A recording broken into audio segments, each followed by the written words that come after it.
ప్రవీణ్ పగడాల అనుమానాస్పద మృతిని నిరసిస్తూ మల్కాజ్గిరి చౌరస్తాలో తెలంగాణ క్రిస్టియన్ లీడర్స్ యూఐసీ జేఏసీ ఆధ్వర్యంలో నిరసన కార్యక్రమం చేపట్టారు.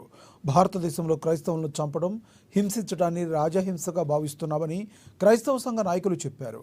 క్రైస్తవ మతం అందరూ సమానంగా ఉండాలని కోరుకుంటుందని చెప్పారు. ప్రభుత్వం స్పందించి నిందితులపైన చర్యలు తీసుకోవాలని డిమాండ్ చేశారు. ఇండియాలో జరుగుతుంది. ఇది ఎక్కడో కాదు, ఆఫ్ఘనిస్తాన్లో, పాకిస్తాన్లో జరగడం లేదు.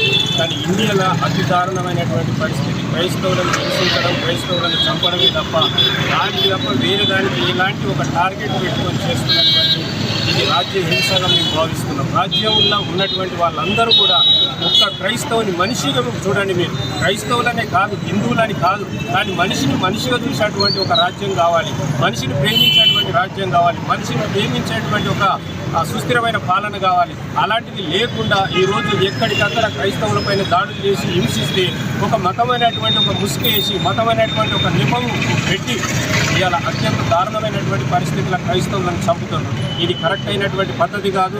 ఇకనైనా కూడా మీరు అందరూ తెలుసుకోవాల్సినటువంటి అవసరం ఉంది.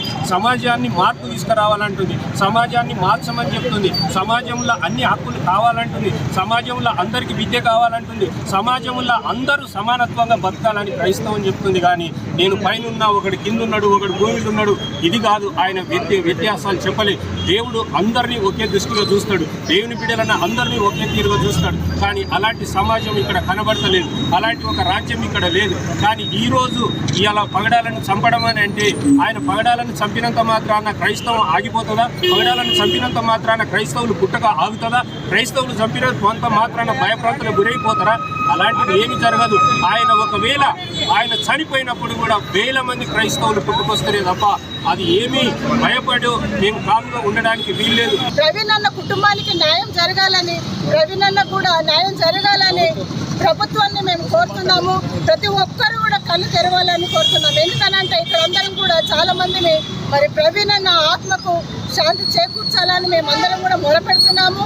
మరి ప్రభుత్వం కూడా కళ్ళు తెరిచి ప్రతి ఒక్కరు కూడా ముందుకొచ్చి ప్రవీణ్ అన్న కోసము మరి ఫైట్ చేయాలి.